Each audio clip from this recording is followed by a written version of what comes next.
मित्रों, अगर मैं आपसे पूछूं कि अपनी मंजिल तक पहुंचने के लिए आप किस तरह के रास्ते पर चलना पसंद करेंगे, फूलों से सजा हुआ एक आरामदायक रास्ता या फिर दूसरा एक पथरीला रास्ता, तो शायद आप में से कई लोग उस आरामदायक फूलों से भरा रास्ता ही चुनेंगे।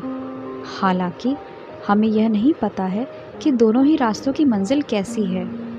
आज की कहानी कुछ ऐसी ही है। यह कहानी दो पत्थरों की है, जिसमें यह बताया गया है कि किस प्रकार एक फैसले ने दोनों पत्थरों की ज़िंदगी बदल दी।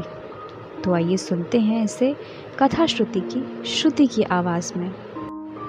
बहुत पहले की बात है। एक शिल्पकार मूर्ति बनाने के लिए जंगल में पत्थर ढूंढने गया। वहाँ उसको एक बहुत ही अच्छा पत्थर मिल गया, जिसको देखकर वह बहुत खुश हुआ और कहा, यह मूर्ति बनाने के लिए बहुत ही सही है। जब वह वापस आ रहा था तो उसको एक और पत्थर मिला। उसने उस पत्थर को भी अपने साथ ले लिया। घर जाकर उसने उस पहले पत्थर को उठाकर अपने औजारों से उस पर कारीगरी करनी शुरू कर दी। औजारों की चोट जब पत्थर पर हुई तो वह पत्थर बोलने लगा कि मुझको छोड़ दो, इससे मुझे बहुत दर्द हो रहा है। अगर तुम मुझ पर चोट करोगे तो मैं बिखर कर अलग हो जाऊंगा। तुम किसी और पत्थर पर मूर्ति बना लो। पत्थर की बात सुनकर शिल्पकार को दया आ गई। उसने पत्थर को छोड़ दिया और दूसरे पत्थर को लेकर मूर्ति बनाने लगा। वह पत्थर कुछ नहीं बोला। कुछ समय में शिल्पकार ने उस पत्थर से एक बहुत अच्छी भगवान की मूर्ति बना दी। गांव के लोग मूर्ति बनने के बाद उसको लेने आए। उन्होंने सोचा कि हमें नारियल फोड़ने के लिए एक और पत्थर की आवश्यकता होगी। उन्होंने वहाँ रखे पहले पत्थर को भी अपने साथ ले लिया। मूर्ति को ले जाकर उन्होंने मंदिर में सजा दिया और उसके सामने उसी पहले पत्थर को रख दिया। अब जब कोई भी व्यक्ति मंदिर में दर्शन करने आता तो मूर्ति की फूलों से पूजा करता, दूध से स्नान कराता और उस पत्थर पर नारियल फोड़ता। जब लोग उस पत्थर पर नारियल फोड़ते तो वह बहुत परेशान होता, उसको दर्द होता और वह चिल्लाता, लेकिन कोई उसकी सुनने वाला नहीं था। उस पत्थर ने मूर्ति बने पत्थर से बात करी और कहा, तुम तो बड़े मज़े से हो।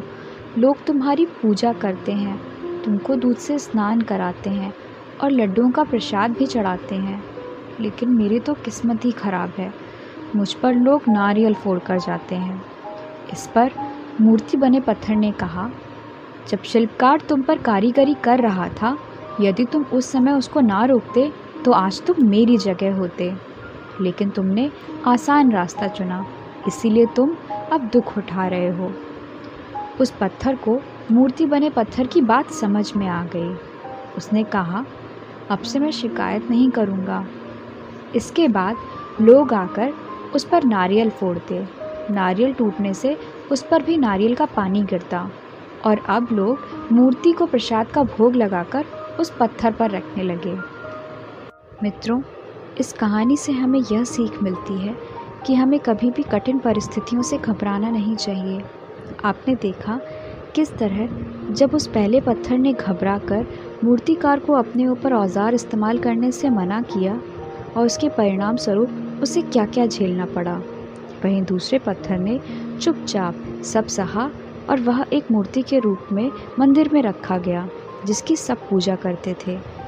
दोनों शुरुआत में पत्थर ही थे, परंतु दोनों के द्वारा लिए गए फैसले ने किस प्रकार उनकी ज़िंदगी बदल दी।